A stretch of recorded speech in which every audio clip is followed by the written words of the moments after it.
Now, this is one thing that I want you to understand. Adjudication is based on rule book standards. All right? Adjudication is based on rule book standards. Now, what do we mean here? There are certain things in adjudication that you're supposed to follow.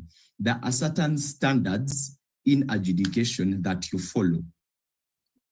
All right?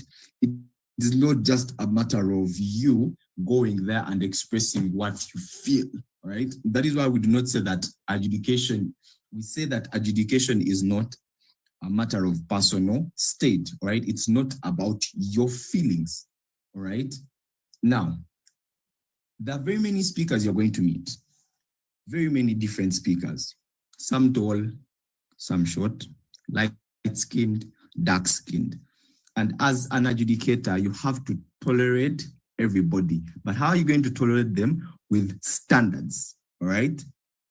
Now, you're not going to be in a room and be like, I feel like I do not like dark-skinned people. So therefore, this person is going to get low marks because they're dark-skinned. I feel like I'm not in the mood for dark-skinned people. Or you can come out and be like, today I'm in the mood. I do not feel like having any person. Just a minute, just a minute.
You judge according to standards. There are things we follow when there are standards we follow when we are adjudicating content, that are standards we follow when we are adjudicating delivery, or when we are even following a particular criteria that is being presented on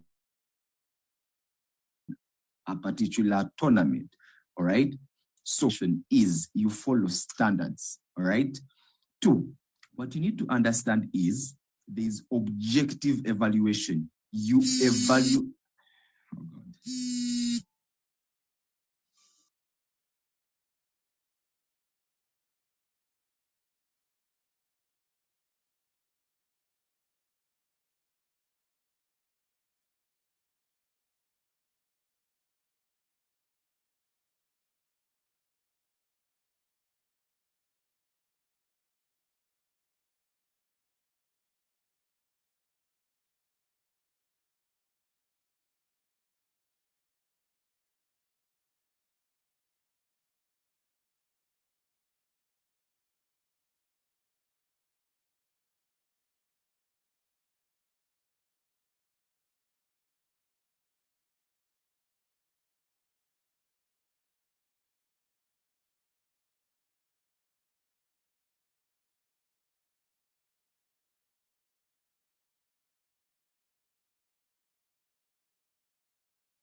fulfilled. All right. There's some things that you will not consider as long as the task has not been executed. All right. A couple of other things, I'll be explaining them as we go on through the session because we have them on in the next parts as we're going to be discussing.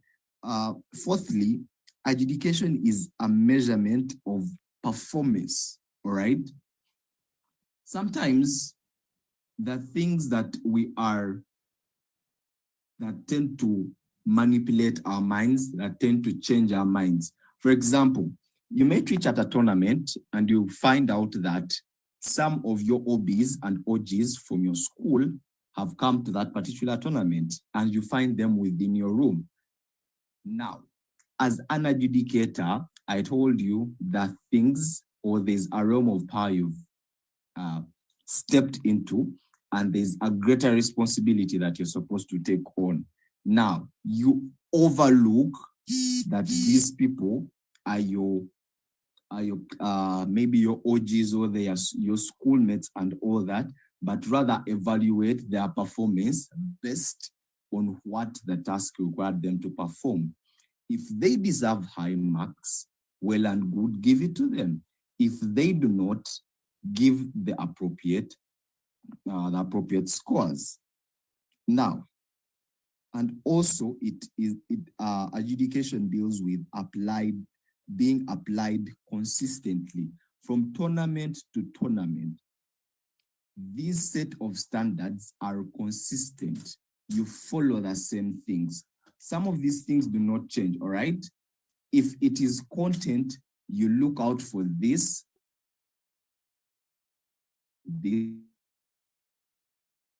and this. It does not change, all right? Or let's say in delivery, we are looking out for this and this, vocal delivery, non-verbal delivery. It is that, and it is consistent. Not at the end of the day, maybe next time you reach at one tournament and they're telling you that adjudication for today's delivery, we are going to judge non-verbal delivery and verbal delivery. And then on the next tournament, they're going to be like, we are going to judge accents. No. With adjudication, it is applied consistently within each room, with a particular tournament, following the criteria that has been given to you by CAP for a particular tournament. Now, what adjudication is not, what you should remember is, one, adjudication is not coaching in the moment. Now, this is one thing that some adjudicators have actually gone into. Instead of judging, they go into coaching. Now, this is what I want you to understand about adjudication. It is you being in the room, evaluating a particular speech, and then feedback that you're going to give, all right, at that particular tournament. What you should understand is coaching only happens before the tournament and after the tournament, right? That is in their schools, all right? Or maybe they call you after and they're like, come and coach us. That is what happens. But at the tournament, you are not a coach. You are an adjudicator. You evaluate what has been presented in the room and then give feedback according to what has been presented or areas of improvement according to what has been presented. You are not a coach, right? But in any case, you're going to be paid. You're not going to be paid for coaching. Why get into the hustle, all right? Some of you may want to like help out children, help out the speakers and be like, I want you to win, I want you to win. So I'm going to give you these tips, this, and do this and this and that. You're not paid for that, right? Or as an adjudicator, there are standards. You know that as an adjudicator, or you must know that you are supposed to evaluate what is being presented in the room and then give feedback according to that. That is what adjudication is. The next, adjudication is not reaction to an audience. Now, as an adjudicator, there are very many things that you're going to look out for. All right. You do not just stand in a position of a listener like the audience, all right? There are particular things that you look out for within a speech of a speaker. Now, what is interesting is that very many speakers that you're going to be finding, some of them are actually going to be very dramatic and they're going to be quite interesting actually. Some of them will create humor, some of them will create scenes within their speeches. Of course, for them, they have purpose, but then to the audience, they find it interesting and they'll cheer out. To some speakers, they'll give loud cheers. To some other speakers, they will, give a little bit of a low vibe and all that. But does that mean that the speaker that has had a higher cheer is the best speaker? As an adjudicator, you do not follow that. You follow a criteria or you follow standards that have been provided unto you. All right? Then, what adjudication is not, it is not a punishment of the speaker. All right? It ain't a punishment. Guys, what I want you to understand is, yes, you now possess the authority to determine who breaks or who does not. But please and please, you are not punishing people, right? How can I even say this? Just because someone has been brutally bad, all right? Or maybe, this is the common case. You've actually versed someone. Let's say now you have completed your Form 6 and maybe in your Form 5, there's a particular speaker that was informed to by then, and then they were speaking and maybe they defeated you or they broke and you did not, all right? Now you are an adjudicator and then you meet them in a particular room. They're like, you defeated me, I'm going to punish you. No, that is not adjudication. You are not punishing people. You are evaluating and awarding according to what you've evaluated. All right? Then lastly, adjudication is not based on gut feeling. All right? I feel that this should have been done like this and this. I feel like this speaker should have been funny here. I feel like this speaker should have done something of this kind. All right? It is not about gut feeling. Has the speaker fulfilled what the task required? If yes, then that is our. If not, then award accordingly. All right?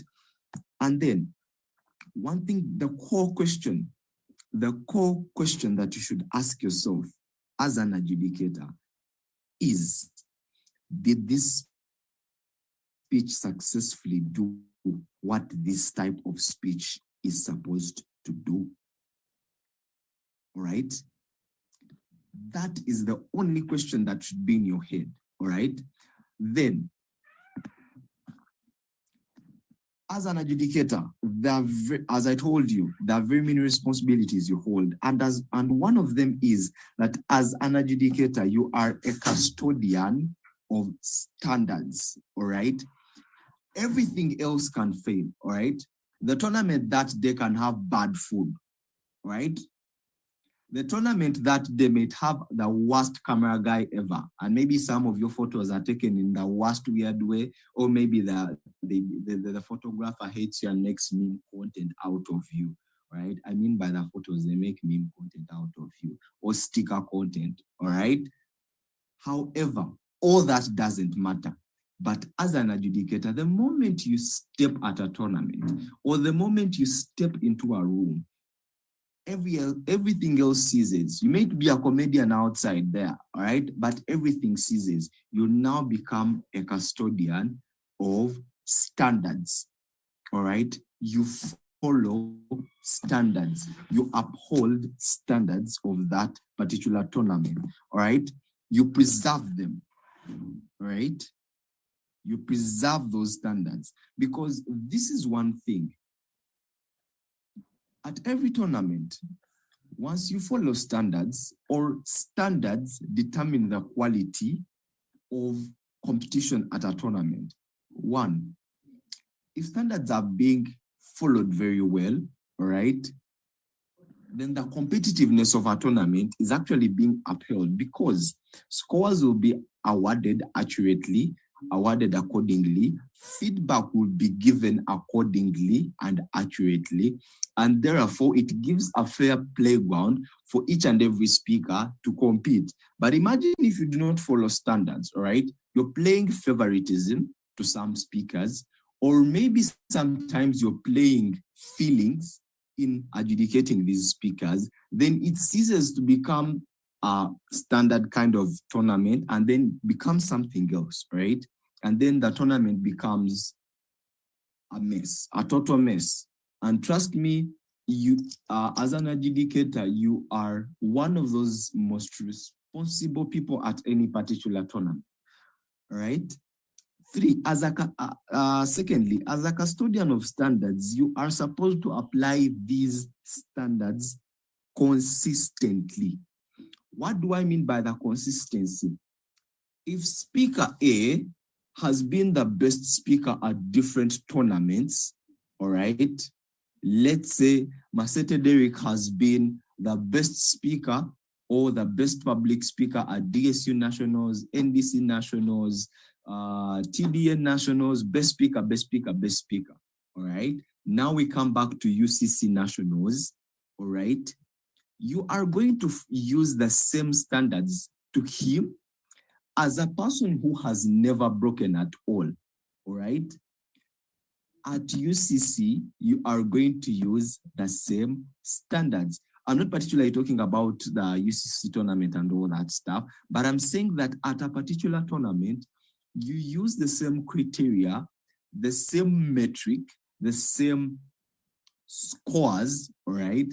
Let's say if you're saying the worst speaker, if you're using a 60 to 80 range of scores on speaker A, we are using a 60 to 80 from to speaker B, speaker C, up to the last speaker.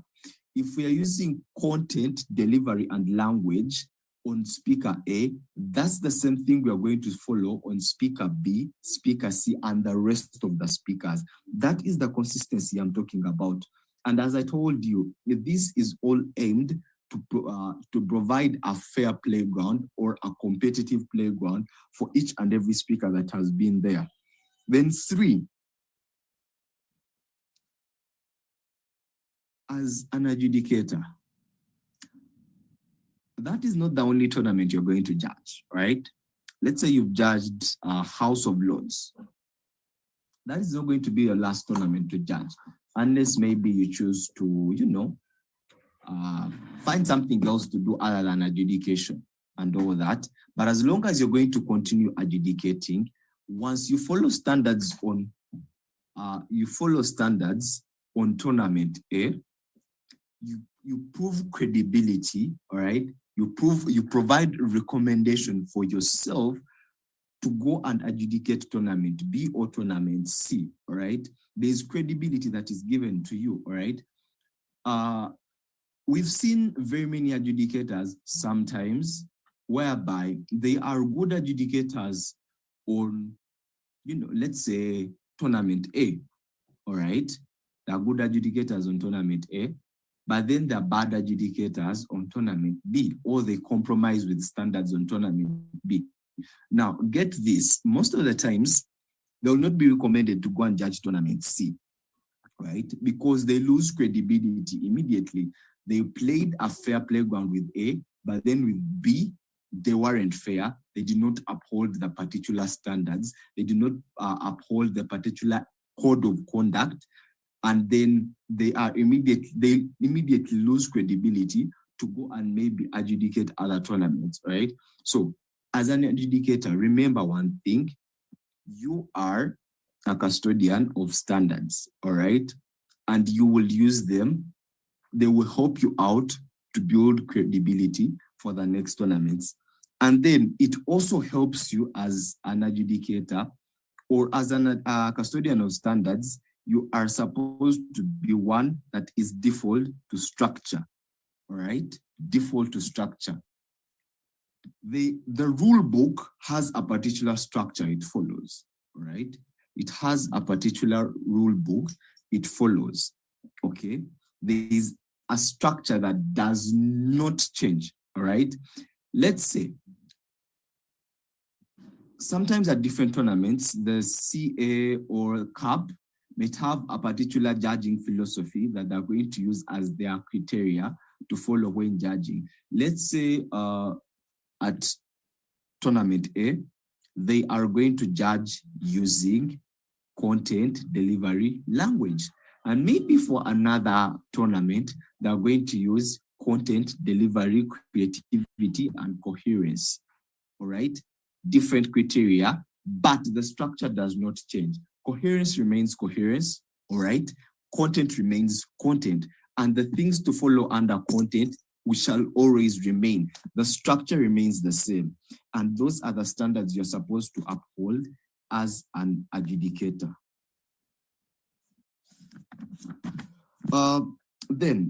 Nextly, as an adjudicator, there are about three things that you follow. Adjudication is all about fairness, objectivity, and justice. All right? One, with fairness, as an adjudicator, you use the same process on everyone. Fairness is not just about the scores, or maybe someone may think and be like, they've told us to be, as adjudicators, we're supposed to be fair, all right? And if we're supposed to be fair, then we are going to give everyone the same score. We're going to give everyone a 70. No, that is not the fairness we're looking at here. We are looking at fairness whereby you use the same process to adjudicate everybody. If everybody is going to be judged by fire, right? Everybody is going to be adjudicated by fire. If everybody is going to be adjudicated by water, everybody is going to be adjudicated by water, all right? Not somebody being adjudicated by fire to turn them into diamond, and another adjudicated by water to turn them into coal, right? Everybody is adjudicated using the same process, and that is the fairness we are looking at here. Remember our core goal, maintaining the competitive nature of a particular tournament, but also providing a fair playground. Okay. The next, we look at objectivity. All right. With objectivity, that makes an adjudicator be like a referee, all right, whereby you are able and clearly able to point out specific moments, all right, within a particular speech of a speaker, and then align them with the rules that have been provided. Check if content, they've told you to look at, in content, you're going to look at the structure of the speech, the coherence of the speech, all right? You look at whether the speaker's speech followed that score. If it has, penalize what has been presented, and then it run through the system. And that is, by the system, I mean the criteria that is being followed in that particular room. Alan, just a quick pause. I think Harvey has raised her hand. Right, right.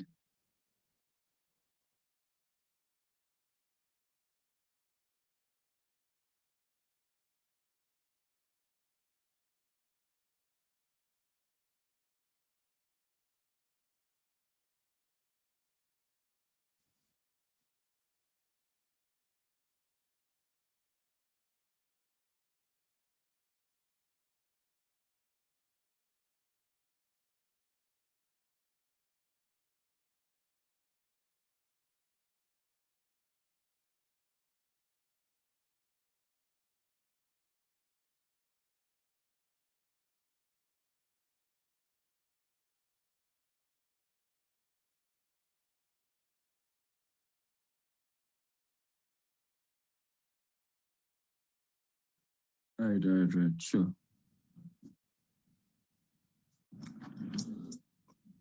Okay, yes, back to what we're saying. One, we are done with objectivity. And then lastly, you're going to be looking at justice, all right? You are looking at decision making based on evidence, all right? You have what you judged, you have the scores you provided. Can you prove what you assessed, all right? If you've given speaker a 70, do they deserve the 70 with evidence, right? That is the justice you're looking at. But if you have given them a 60, but then you cannot justify the 60, then that is not justice, all right? And that does not make you a good adjudicator. Yes. Now, we are going to look at the ethics of judging, all right? We're going to look at the ethics of judging. There are about 3 core ethical duties of an adjudicator. All right. 1, impartiality. All right. You are actively fighting your biases. Believe me, as an adjudicator, we've seen this. I have seen this. Most of the times, you're going to have bias within you, right? Whether positive or negative, regardless, you're going to have bias within you. But what makes you an adjudicator is you being able to fight that bias. You ask yourself something: am I favoring this speaker or am I not favoring this speaker based on whether I know them, based on whether I know their school or I do not, based on whether I know their accent or I do not, based on whether the accent has been good to me or not, all right? You're fighting all that bias, or based on whether there is a speaking criteria that you would want to hear from them. Maybe as a person, you prefer speakers that begin with stories, or you prefer speakers that begin with quotes, all right? Now, if you find a speaker that has not begun with any of those, have you judged them fairly? That is impartiality. As long as you are able to fight that bias within you as an adjudicator, that is an ethic you're supposed to have. Integrity, right? Integrity. Score what you actually saw and heard, all right? Score what you actually saw and heard, even if it contradicts it contradicts a friend, or it contradicts a fellow panelist, all right? Now, sometimes you're going to be having uh, rooms whereby you are a panel. Let's a panel of 3, a panel of 4, a panel of 2. All right. Now, score what you've had, right? Just because your fellow panelist has a 70 on speaker A because of their reasons, and then for you, you saw that this speaker deserves really a 65, all right? Score according to what you've had. Even if your panelist says the speaker deserves a 70, I feel like they deserve the 70 because of reason this and this, right? For you, score what you had, and then later you can assess with evidence, right? You say that my 65 is based on this and this and that, right? Now, very many times some of you may want to please your panelist, or maybe just because you're paneling with the CA, or maybe you're the panelist and then the other person is the chair. Maybe you want to please them, all right? Maybe you want to show them that I can score highly and all that. That does not make you a good adjudicator. What makes you a good adjudicator is you being able to follow what you saw, what you had, and score it well. Then lastly is accountability. Remember that all these things are related. As long as you kill out all the biases, all right, as long as you are able to score what you've had and what you've seen, you are able to defend it. And that brings about the ethic of accountability. Are you able to defend your mark, right? Are you able to defend the mark that you've scored? Are you able to defend that 70? Are you able to defend that 80 that you've given to a speaker with evidence? If you're not able to do that, then you seem to make the score a fraud, or you seem to be the fraud, right? Or you do not have should I call it the audacity to give it out, to give that score in any way, right? And then you leave it to some other person. So remember these three things.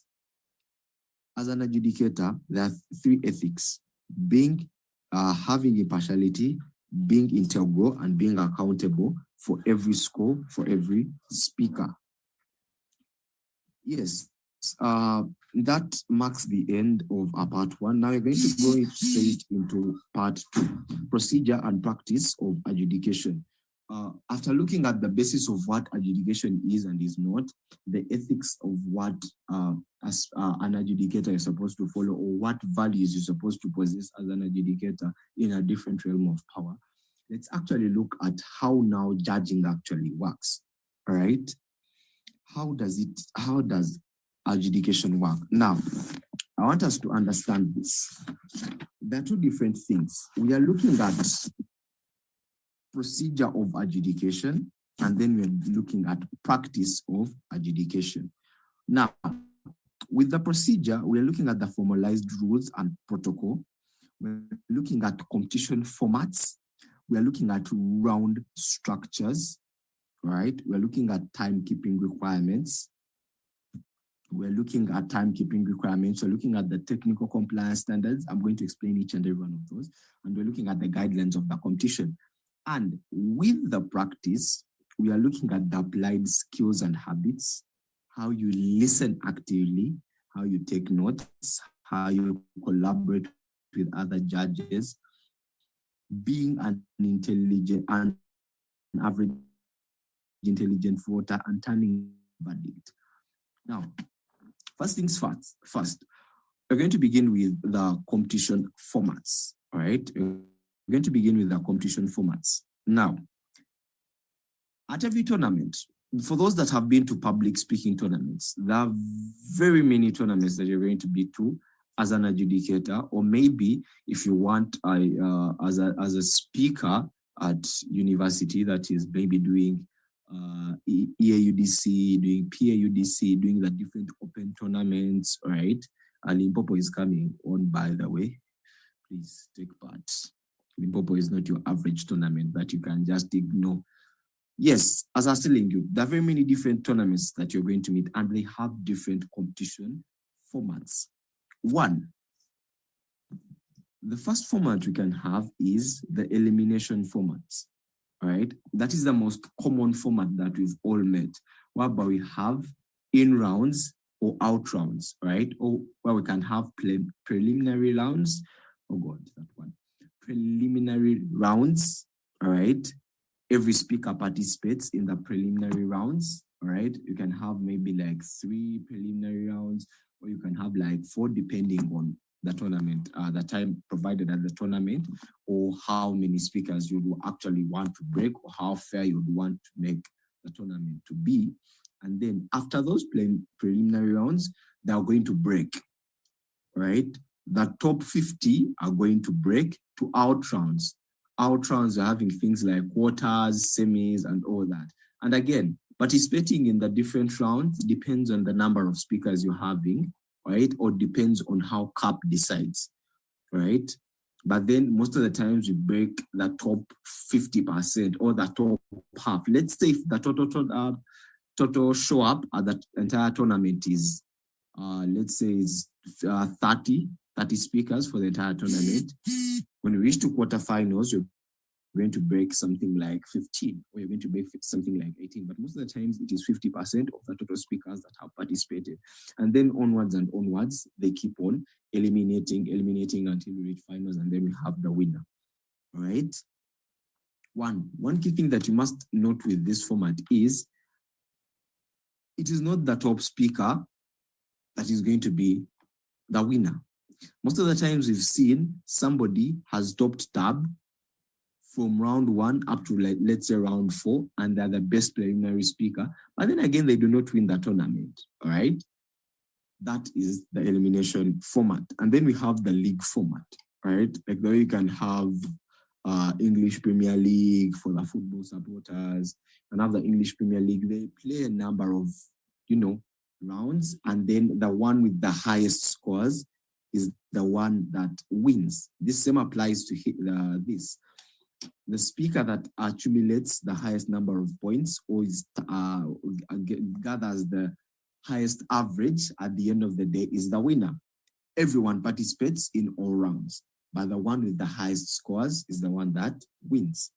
Now, what you should note about this is that tab is updated after each round for each speaker to see their standings. All right. Now, remember that the top speaker is the winner on the top speaker on tab is the winner. Now, after understanding the competition formats that the speakers are determined according to this, what are the types of rounds that you're going to be having? One, we have open rounds, right? This is a round whereby a speaker comes, participates, and is able to receive their feedback after the round, right? Speakers are able to receive the feedback, immediately after the round, right? Let's say round one can be open, right? Immediately, and how usually it's done most of the times is that depending also on the number and the time that is allocated for that particular tournament, sometimes what is done is in giving feedback, one, you can give feedback immediately after the speaker is done with their speech, immediately as long as they're still in their room, or what has been seen at most tournaments, whereby every speaker gets done and then everyone is called into the room again for general feedback and maybe personal feedback if there is time. Now, there are also what we call silent rounds. Now, these silent rounds whereby there is no feedback that is given at all, only general information is provided. All right. Let's say if we're looking at a tournament whereby round one is open, round two can be silent, no scores given, no tab reveal, all right, and then no only information is given. And let's say they're telling you that we're giving you now a room allocation for round three, or maybe we're giving you the task for round four, and all that. But what you should understand about the silent round is that no feedback is given at all. Even if it's personal feedback, it is not given. All right. So as an adjudicator, note out that in silent rounds, no feedback. I mean, no feedback, no general feedback, no personal feedback. Even if somebody follows you after the round, no personal feedback unless the tournament is done. Unless the tournament is done or unless tab is revealed. All right. Then we have preliminary rounds. As I told you, those are what you can maybe call in rounds. All right. These are the rounds before in the elimination format. Well, these are the rounds before the ones where they break, where everyone participates. All right. Everyone is given scores, and then in the next rounds, what we are calling the out rounds, those are the rounds whereby they are breaking rounds, if I may call them out rounds, or maybe breaking rounds, whereby participate and then you are eliminated according to the criteria that will follow to break to the next, or a particular number of speakers break to the next round. And particularly most of the times we have about four out rounds. That is the octos, the quarters, the semis, and the finals. But with public speaking, most of the times the ones that I've seen it is quarters, semis, and finals. Those are the out rounds. But then the rest of these ones that will have a round one, round two, round three, round four. Right? Those are the preliminary rounds. Everyone participates. And what you should note about these two types of rounds is with preliminary rounds, we judge speakers independently. Now, note one thing.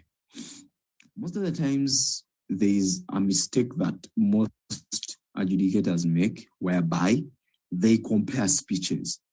Oh, speaker A was better than speaker B, right? Yeah, so I think they deserve a 65 in that case. And then this one deserves a 67.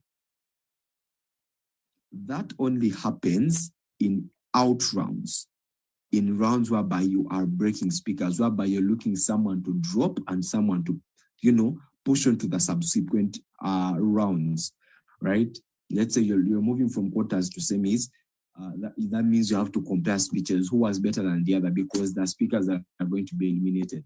But then with preliminary rounds, whereby nobody is going to be eliminated for the 3 preliminary rounds, you judge a speaker independently according to the criteria that you've been given, all right? You do not compare at any point of time. However, you score, then you rank later according to the accumulated points. Hope that is noted. Now, as I told you, at tournaments, you're not going to be one adjudicator unless otherwise, really, unless otherwise. But even though that there are different levels of adjudication that you're going to be having, and I want us to look at it in this way. We're going to look at panels, CAP or core adjudication panel, and collective decision making. Now, we're first going to look at panels. A panel is a set of adjudicators, more than two or more, all right, 2 or more in a particular room, that are judging a particular round at the same time, all right? That is a panel. What do they do?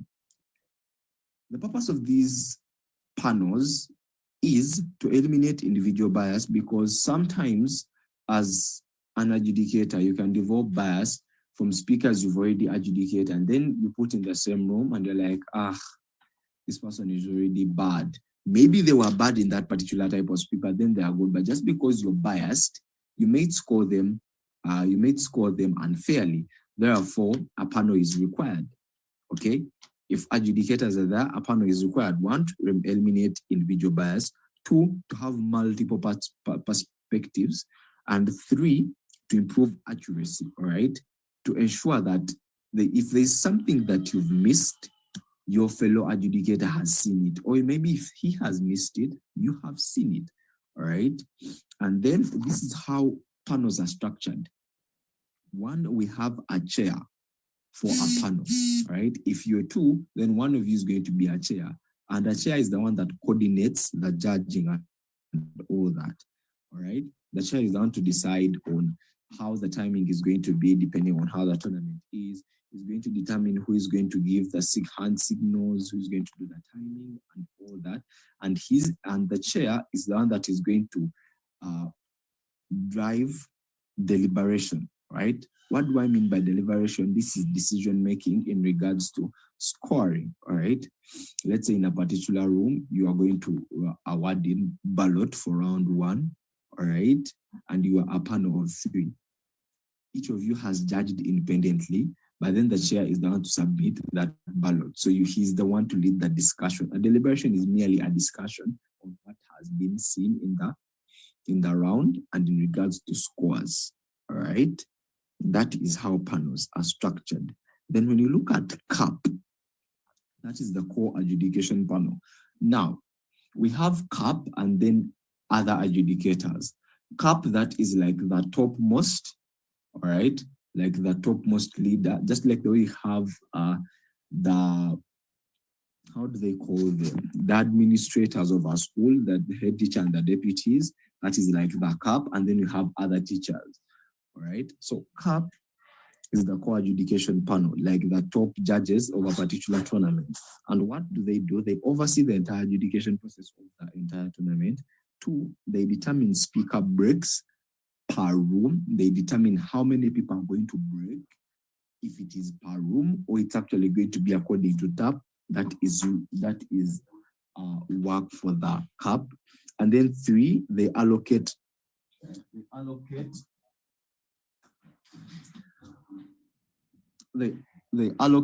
judges to rooms. They determine who is to go where. They determine who is to judge with who. And then they ensure that standards are applied consistently. Everything that is to be followed in regards to adjudication, everything that is supposed to be provided in regards to adjudication is the role of CAP, all right? It is CAP to determine that in this particular round, look out for this. With this particular task, look out for this. It is the role of CAP to tell you that. What are the unique features of this particular speech? It is this and this and that. CAP is the one responsible for all that. CAP is responsible for who is to judge which room. CAP is responsible for the standards that are being applied. Then, just a minute. Okay. Now, after you've understood round structures, tournament formats, panels, and CAP, right? There are a set of skills that, as an adjudicator, leave alone the values that we talked about in part 1, there are a set of skills that you're supposed to follow as an adjudicator, all right? And you're supposed to possess them in order to provide fair adjudication. One of them is effective listening.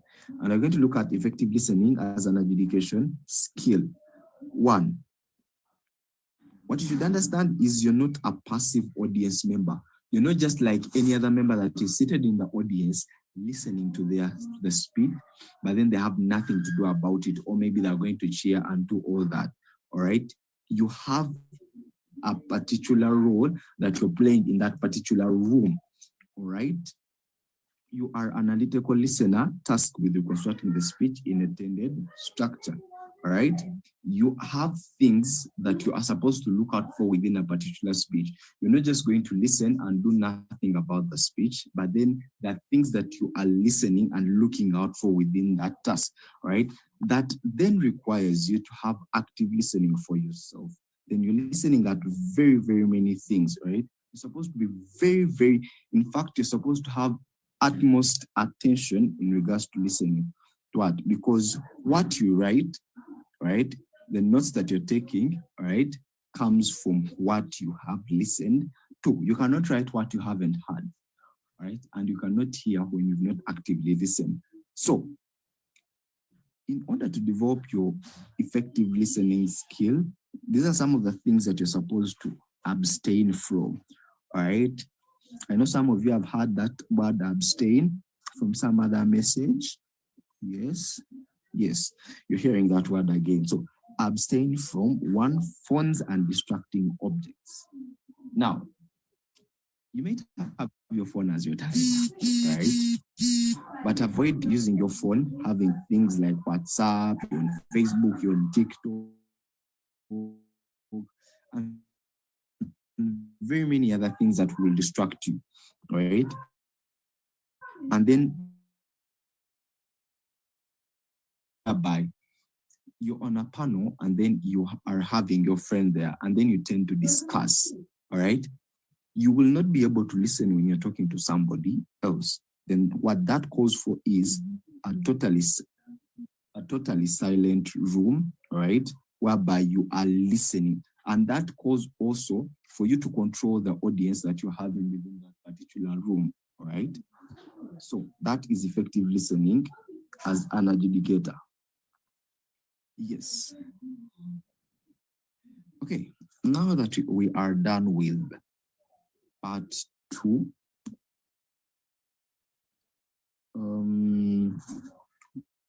now that we're done with part 2, I'm requesting that all the questions, I'm going to receive all the questions at the end of the day. So at the end of the entire session, so if it is possible, you can type them and I'll find those questions there, or you will ask at the end of the session. Okay, we can proceed with part 3, and that is the Rhetorica 6 judging framework. Now, as DIA adjudicators, what you should understand is, remember I told you that this session is entirely based on Mwamuzi Bora, and Mwamuzi Bora follows a Rhetorica 6 curriculum. What you should understand is that Rhetorica 6 was initially a speaker training curriculum, all right? But now it has been transformed into a lens for adjudicators. What you should look out for as an adjudicator in regards to Rhetorica 6, all right? Now, there are a few key things that Rhetorica 6 comes with. All right. Now, with Rhetorica 6, you are looking at harmonization. All right. You're looking at harmonization with Rhetorica because we want to judge things that have been taught to speakers. All right. We are looking at having harmonization, not a judge looking at different things and a speaker presenting different things that were not actually coached to them. Okay, now, what is taught as preparation to the speaker becomes obligation when assessed by the judge. All right, now, Rhetorica 6 things. 1, task interpretation. 2, audience identification. 3, the content blueprint. 4, delivery blueprint. 5, language blueprint. And then 6, critical thinking, right? Critical thinking. Okay. I'm going to explain each and every one of those. There's 6 of them. I'm going to explain the 6 of them. 1, task interpretation. Task interpretation. Was the assignment followed? Was the speech in line with what was supposed to be done? All right? Because one thing is this. Once a speaker does not interpret the task very well, then it's nothing. There's nothing you're going to look out for. From the very beginning or even to the end, it does not make any sense. And once it does not make any sense and the task is not well interpreted, imagine this. Imagine if a house, right? Imagine if a house, very nice, very interesting. You've contracted someone and they've built it, only to find out that it was built on a wrong piece of land. All right. Now that is what wrong task interpretation looks like. A beautiful house, very nicely built, but then built on a wrong piece of land that is not yours.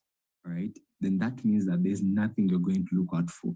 No matter how beautiful the speech is, there's nothing you're going to look out for. For example, if it is a sales speech and someone presents a monologue,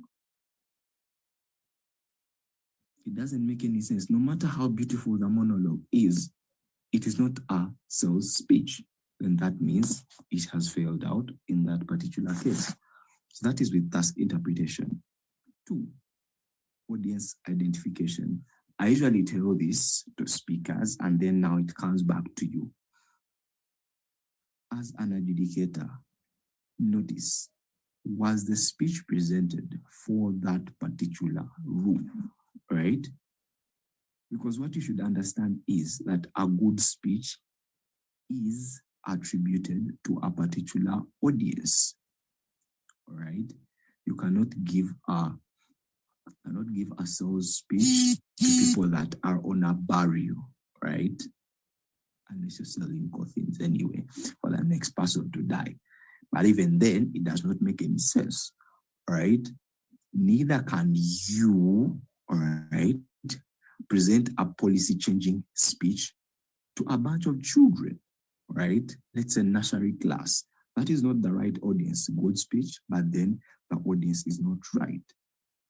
And what are you looking out for within audience identification? 1, was the language appropriate, right? Were examples relatable? Did the tone match the room? This is what, for example, what we had at Paragon Trials in December for this particular team that is currently on the Paragons. What they had, one of the tasks was to tell a story, all right, on how they can prevent themselves for somebody. Okay, it was a task whereby the speaker was a grandmother that is narrating to a 3-year-old, a 4-year-old, a 5-year-old on how to prevent themselves from HIV. All right. Now, if you presented that message If your speech was not tailored to a 3-year-old, 4-year-old, 5-year-old, then your speech failed out. Not because the information you're presenting is wrong, but rather it being presented to the right audience through the language, the examples being relatable, and then the tone, right? Now, what you should understand as an adjudicator is that if a speech that is aimed to a wrong audience is already a failure itself, right? Yes. Thirdly, we are going to look at the content blueprint, right? Has the map been followed? Because what you should understand is that the content, in any case, is the skeleton of the speech. It is the main frame of the speech. It is the map that is supposed to be followed for that particular speech, all right? And what are you looking out for? You're looking out for a beginning that tells you where you are going, a meaning, a middle with distinct, well-supported ideas, and an ending with that has meaningful wraps, that has meaning and wraps up the entire journey, all right? That is entirely the structure because you are looking at the map, right? It has a beginning, it has a middle, it has an end, right? So are you seeing all that within a speaker, within the speaker's speech? Can you be able to sketch out that map after the speaker has left? Or is everything jumbled? Or you are not able to pick up the ideas properly, right? And then thirdly, what you should understand is that tangled ideas means a failed strategy, right? Now, very many times speakers might have very good ideas, but as long as something is not structured or something is not coherent, then that does not make a good content blueprint, right? That does not make a good map, right? Fourthly, we are looking at delivery blueprint. We are looking at the delivery. Now, most of the times, speakers, when they're told about delivery, some of them tend to make it into a drama kind of act. And that's not actually the true definition of delivery. What do I mean by them making a drama kind of act? They tend to exaggerate that tonation, they tend to exaggerate action, they tend to exaggerate stage movement, eye contact, and all that. They turn it into drama just to excite the audience. But then, does that actually define delivery, right? Because what I can tell you is, and as an adjudicator, what you should look out for delivery is control, all right? Control with execution, all right? Look out for vocal clarity and variety, all right?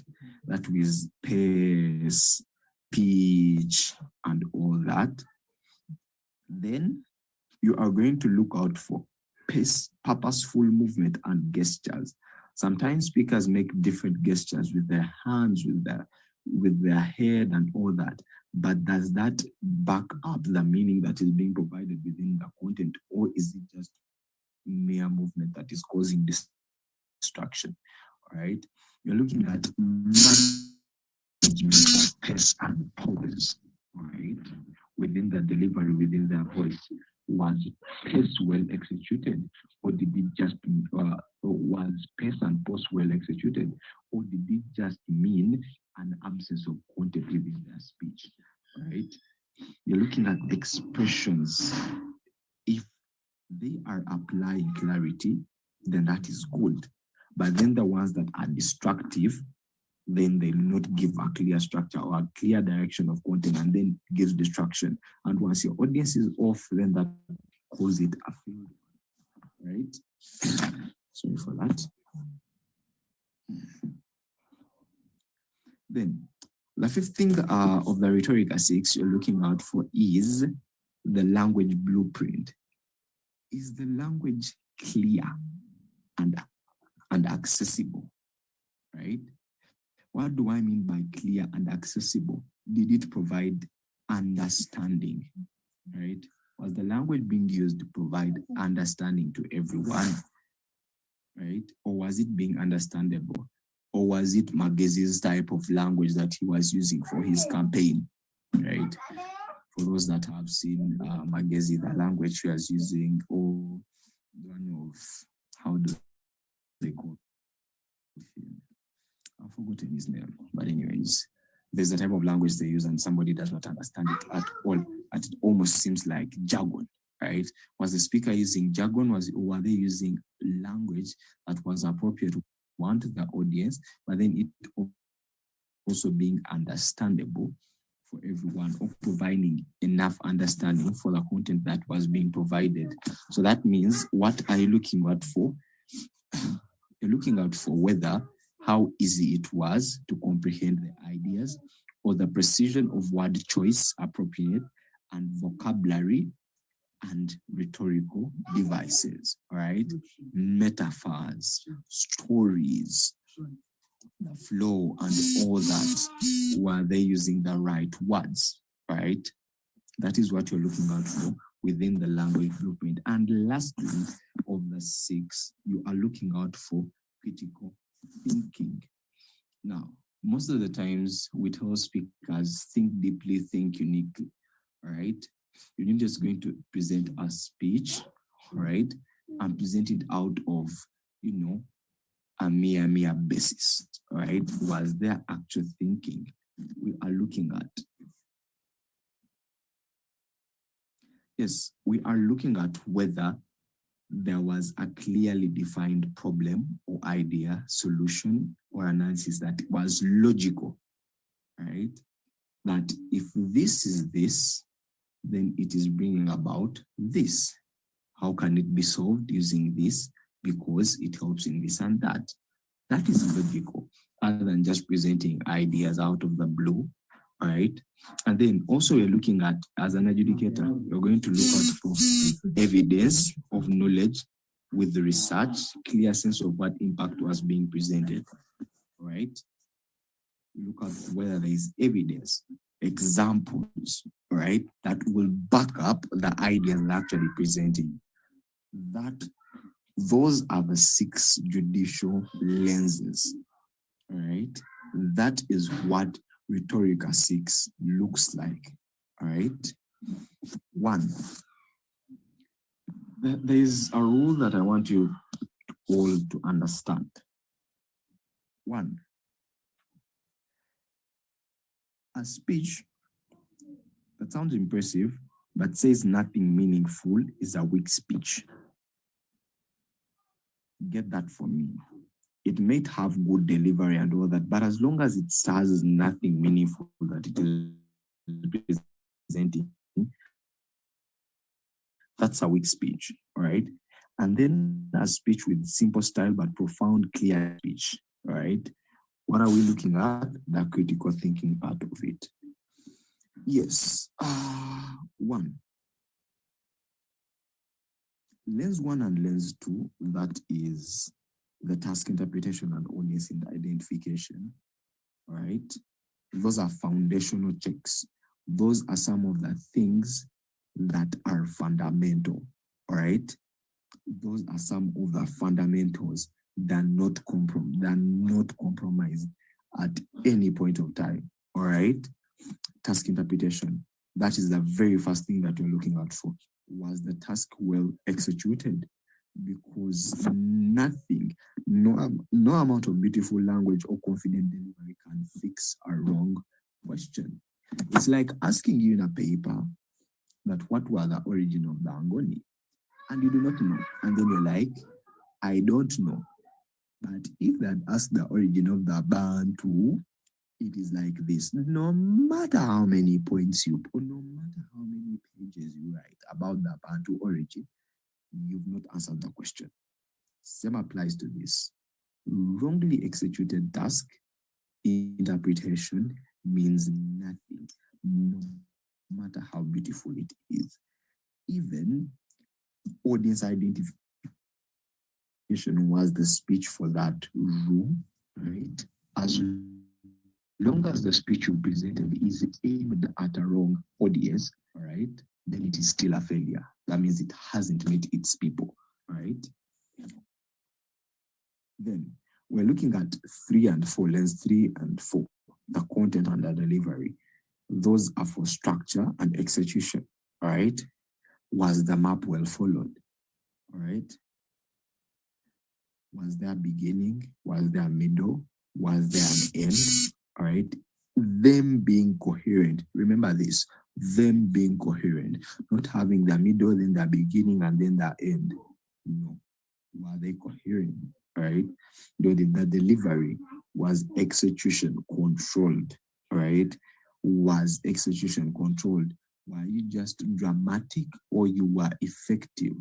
Or you were on point in regards to delivery with vocal clarity, with purposeful movement, with management of pause and pace, all right? Because expressiveness that amplifies clarity is good, right? As long as all that is aimed at pushing out a particular message or a particular idea, then it is good. But as long as it comes in as a distraction, then it comes as a flow. Then lastly, we are looking at lens 5 and lens 6, which is clarity and substance. All right, clarity and substance. Lens 4 and lens 5 are for clarity and substance.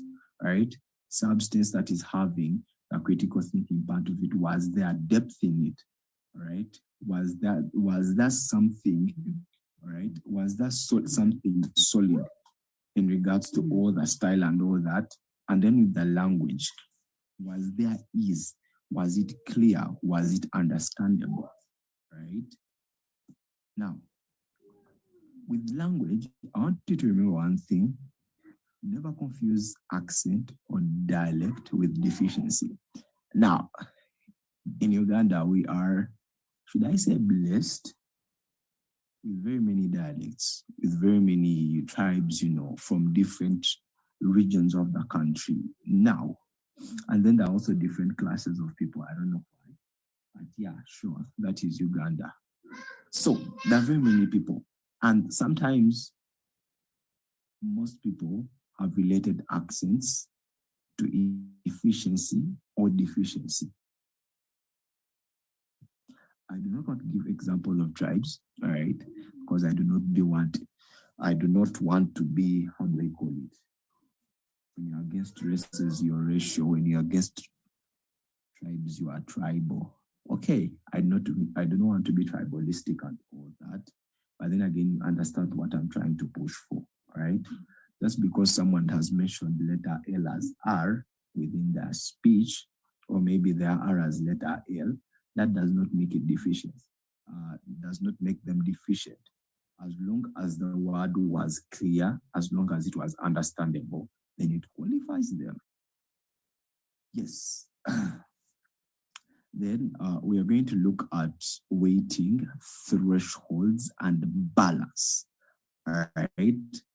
Now, that is still in regards to the lenses, right? That is still in regards to the lenses. The thresholds, the threshold lenses, those are the non-negotiables at any point of time of your adjudication. They are either there or they're not there. No negotiating, no going around them, right? Now, that is task interpretation and critical thinking, right? Fundamental misinterpretation, no win, right? In fact, when it comes to out rounds, once you do not interpret the task at any point of time, you are out. All right. Then with critical thinking, that is a minimum non-negotiable, whereby the speech must have a baseline, a foundation, it must have substance. Right. Then with the weighted lenses, those are for rankings, of course, having the content, that is the heaviest weighting. The moderate one, that is audience identification and language. And then the lighter one, that is the delivery or the control. Right? Now, many times you're going to be adjudicating and find out that there are things that you'd want to compensate, or the things that you'd want to, can this compensate for this? Can I score them highly even if they're not done here? All right. Now, I want us to look at the principle of non-compensation. All right? Whereby it's like excellence in one area cannot show a failure in another, all right? And this is it. Brilliant delivery does not save a wrong answer. In simple terms, good delivery does not save bad task interpretation. That is not good delivery cannot compensate bad task interpretation. Bad task interpretation, once you've had bad task interpretation, it is dead. It is gone. Right? Beautiful language, nextly, cannot disguise empty argument. Right? No matter how your language has been, no matter how metaphorical you have been, as long as there has not been any substance within your arguments, or there has not been any argument at all, there's no compensation. Like, you cannot compensate at any point of time. No matter how many vocabulary you have, how much vocabulary you have used, as long as there is no argument seen within your speech, it doesn't compensate. It doesn't compensate at all. And then lastly, charming the audience does not compensate for no structure. Now, most of the times, as I told you, very many speakers tend to be dramatic and wowing to the audience. But as long as there is no structure, there is no compensation at all.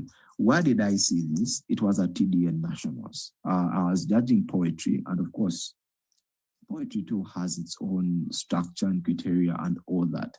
But then there was this one particular poet. He was a good poet. However, he was an audience poet, right? He was wowing to the entire audience and all that. But then he, at some point, did not meet the structure or the requirements of the speech. No matter how he wowed the audience, no matter how dressed he was to wow the audience, but as long as he did not meet the structure, he couldn't win. And of course, he did not win the tournament. Yes, because he was a drama poet. Same applies to this. No matter how charming the audience is, it cannot compensate for no structure. Now, why is this very, very important? Now, it protects the activity from just being shallow. It protects the argument from just being a shallow one, all right? Like the entire activity from just being shallow. We want critical thinkers, we want deep thinkers, we want logic, we want structure within your speech. Let it not just be mere presentation, or let it not just be mere speaking, right? And we ensure we reward complete architects of argument, not just skilled decorators. We do not want drama actors. We do not want comedians and performers. We want people that speak, and the rest of their actions are just to back up the rest of the speech. All right.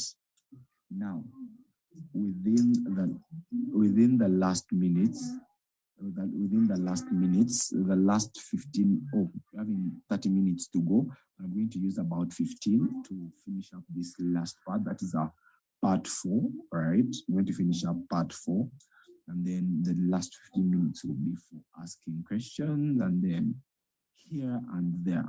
All right, we're going to look at the last part of today's session. That is feedback, tools, and the Mwamuzi Bora code of adjudication, the ethical code.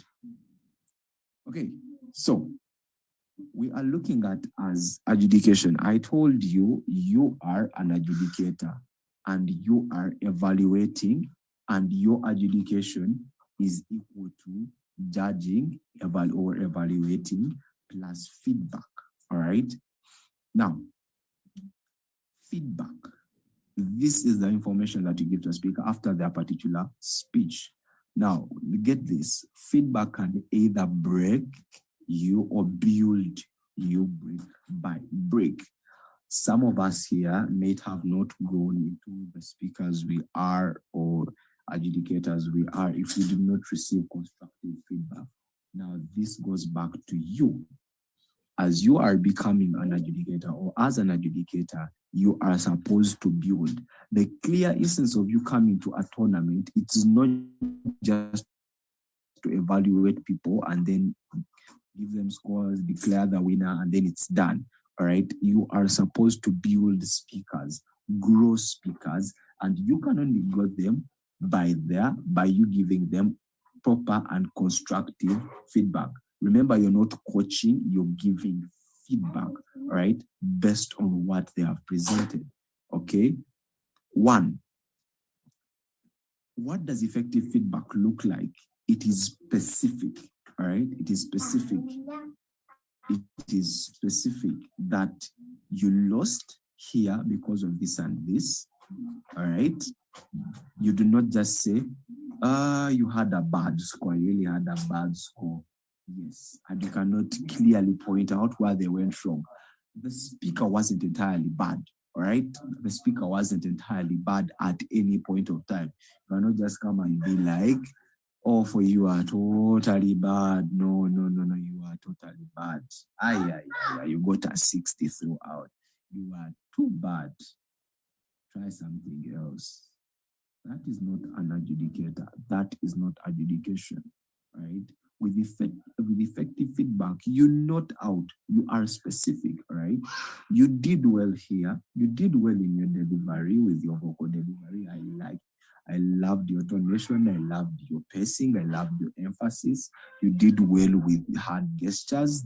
They were specific and they were relatable to the information that you are giving, right? Or well, you failed out here and here, you failed out with coherency, you failed out with your delivery, you failed out with your eye contact and all that. That is the specificity that we're talking about. And then it is actionable, all right? To improve, practice on how you do this, practice on your stages, practice on your logical argumentation and all that, practice on how you think about your ideas, practice on your structure, work on your structure and all that. Okay, you don't just leave someone and be like, you did this and this, but then you didn't do this and that. Done. All right. You tell them where to improve. Right. And now, this is what very many people do. Just because they told you that you're not supposed to break someone totally, all right, they do not just break someone totally and give them. Some people tend to make harmful feedback and they be like giving empty praises. All right, like you've done a great job. Wow, you are good. Yet you very well know that they weren't entirely good. Yes, they got that 16, I know they got that 70, but there's a reason as to why they never got the 75. Right? Then you point it out to them. It is harmful for you to just give them empty praises just to make them happy, but then they do not improve. When you give them empty praises, they develop their ego, and then they feel like they do not need to learn more just because you do not tell them what to improve. All right.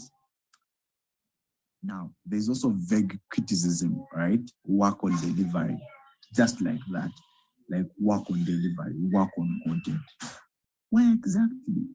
I had my content, but what was wrong with my content? It wasn't coherent. Work on the coherency within your content.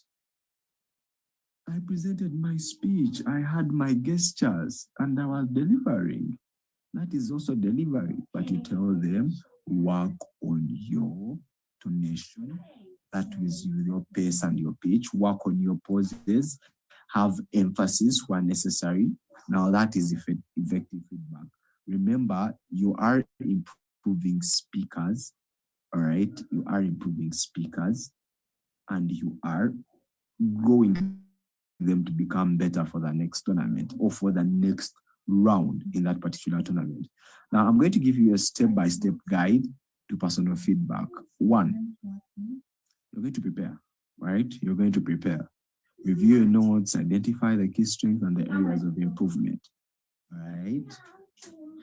Do not go into giving feedback when you're not sure of what you're going to give feedback about. You would rather refer them to another person that is in the room, or you would rather not give feedback at all, which is also still harmful, rather than giving wrong feedback, all right? Giving them based on assumptions, all right? Two, setting, all right? Find a quiet, private space for focused conversation, all right? Most of the times, they might find you on the way, all right? Or they might find you with some other people. Isolate yourself to ensure that they will remain focused and not looking at other people, and they'll be able to take on your information. Start positively. That is the third thing. Start positively. highlight the strength first to set a positive tone. There's always this thing that do not want to become a carrier of bad news, all right? Then start with a positive tone. Encourage them and be like, oh, you've done this well, this is why you've done well, I love this, I love that. To set the positive tone, highlight the strength. Remember, the speaker wasn't entirely bad, and the speaker is never entirely bad, all right? Be specific, now point out examples of where they were actually able. Remember, I told you, effective feedback is specific. You point out specifically where they are good. I loved your pacing. I loved your eye contact. I loved your coherency. I loved your logic. All right. Then address the areas of improvement. All right. By telling them on what to do, where to improve. Encourage them for growth. All right. All right. Like tell them that there's room for growth. Tell them that you can improve here and there and there.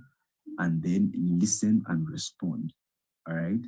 Because some of the times they may not understand what here and here, or they may want to ask a question on how they can actually do it better in some other way. Listen to what they're saying, then you respond to them and in positively. You affirm them and be like, if you do this and that, I believe you can become a good speaker. I believe you can become the best speaker and all that. That is the step-to-step guide on how you can give effective personal feedback. All right. Now, we come back to you after getting everyone away from the room and all that. Now you come back to your flow sheet, you come back to your scores. As a speaker, as a judge, or as an adjudicator, you're going to explain decisions that you made. You have to explain the scores that you presented without being defensive, all right? Because you're not doing things from why you are right, but how the round was won, why the speaker won this and that. You're moving yourself from the bias format of explaining your decision. Okay, so you're going to use an average intelligent voter, all right? You're going to understand things as a neutral observer, like one who does not have sides, all right? In fact, you do not have sides. You follow what has been presented, okay? If you talk about that tone, talk about it objectively and not be like, I do not like your tone, all right? I do not like your tone. Now that comes from a personal a feeling kind of basis. And that does not make you a good adjudicator, right? Mirror the speaker's language. Use the exact terms the speaker used to prove that you are listening, right? If you can quote a particular statement and you're like, in your speech, you were like, financial intelligence should be promoted in schools, especially with lower classes like primary 1 up to like primary 7. And then in the other classes as we go on, then the speaker will know that, oh, this adjudicator is actually listening. All right. Then avoid the I would have. All right. I would have. Right. Remember, we are removing all the bias. As an adjudicator, you're not judging with bias or with an already expected speech structure for yourself. All right. You're not going to be like, I wanted to hear this.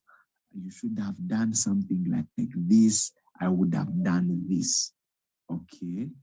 You are to evaluate, not to demonstrate as an adjudicator. Okay. Now, lastly, we are going to look at the key judicial errors and how to avoid them.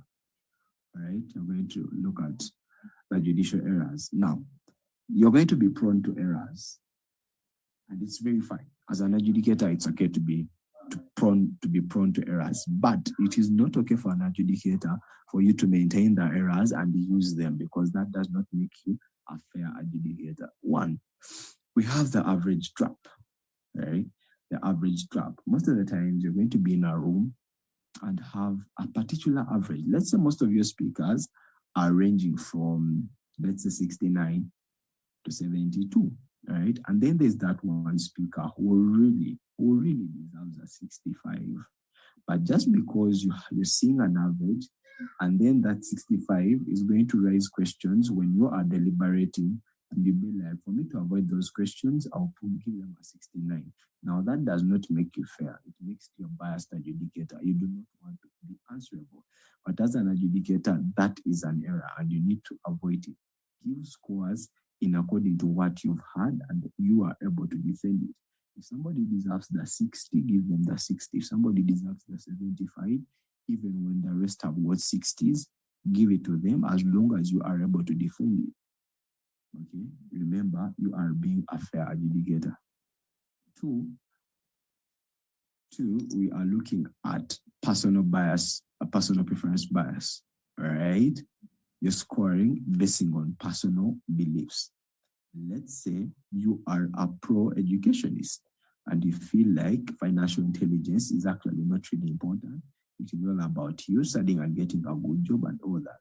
And then again, in the speech, the speaker talks about financial intelligence being of more importance than this other form of education.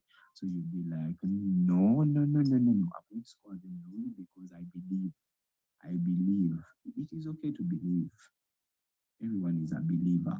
But that is an error. That is a mistake. As an adjudicator, tokora error. Tongeza nokora error. All right? Do not make errors, okay? 3, we have the halo effect, being masked by delivery. All right? Now, as an adjudicator, you're going to meet very many people, very many speakers, all right, that will present very beautiful speeches. But some of them will not have content within them. They'll just have nice accents. They'll just have actions within them. And then what the error becomes is you getting masked by their delivery and you miss out or ignore the logic or the content behind. All right. Remember what we looked at? Good delivery cannot compensate for bad logic or content. All right. So you need to look out for that. And then lastly, we are looking at the drift effect. All right. You being lenient with the first speaker and then stick to the last one, or vice versa. Just because the CA has been very tough on you people at the beginning of the tournament and they've told you to meet particular standards, you're like, okay, I'm going to be very tough. And then at the end of the tournament, when you're tired, you'll be like, how score the way I want. That does not make you a fair judge. You're supposed to judge everyone through the same process. Okay? Yes. Now, I'm going to give you on how you can actually avoid these errors in a way that with the halo effect to avoid it, you're going to evaluate categories in isolation, right? You're going to judge content alone, delivery alone, language alone, okay? With the average trap, you're going to use a useful range of scale, right? Separate excellency from okay, all right? Some things need to be really separated, all right? Very good is different from good. There's a reason as to why the word very is added. So you need to separate them, okay? That is to avoid the average trap. 3, you have to avoid personal preference bias by judging the craft of the speech, not the creed of the speaker. Some of the speakers, by the way, may not follow the mantra of what is being presented within the speeches. But just because it is a speech, they craft it according to the task. But just because you have different bias, you have a bias and you judge according to that, that does not make you a good judge. So therefore, you judge the craft of the speech, the subject of the speech. You judge the motive of the speech. Was it being met or was it not met? All right. And then lastly, to avoid the drift, you review the first ballot after the 5th speaker and see whether you are still consistent in your judging. Now, lastly, the key takeaways as I wind up the session. 1, education is based on standards, not personal state. So as you step into the room, take out all the bias and follow the standards provided. No matter who has annoyed you, no matter whether they've given you a Valentine's gift or not, as long as you are in the room, judge according to standards, not according to mood or you are a custodian of institutional standards. DIA has its standards. DSU has its standards. Each tournament has its standards. Follow those ones. There's a particular way you're supposed to conduct yourself as an adjudicator. Follow that. As a DIA adjudicator, you do this and that. Follow that. No matter what you like or you do not like.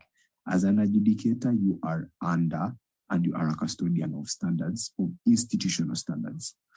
Now, remember, fairness is equal to the same process, not the same score. Remember, everyone goes through the same process. If it is fire, then it is fire for everybody. It is water for everybody. Okay. Remember that Rhetorica 6 provides a unified speaker and a judging score ecosystem. All right. What the speaker is told is what is being adjudicated, not a different thing. Uniformity. And then excellence in one area cannot show a failure in another. Remember, a beautiful house built on a wrong plot of land does not count. We demolish it immediately or even sell it off, right? But as long as it's built on a wrong piece of land, it doesn't belong to you. Oh yes, effective feedback is specific, actionable, and builds growth. As an adjudicator, you are a growth. You are, how can I say it? Jesus said, I am the vine. Yes. And you cannot go without me. Yes. You are to grow these speakers, not just evaluate and then you're done with the day. You're supposed to grow them through your feedback. Avoid defensiveness, explain how the round was won or how it wasn't won. And then lastly, stay vigilant against common errors, the halo effect, the bias, and the drift. With that, thank you very much for listening. I am now open to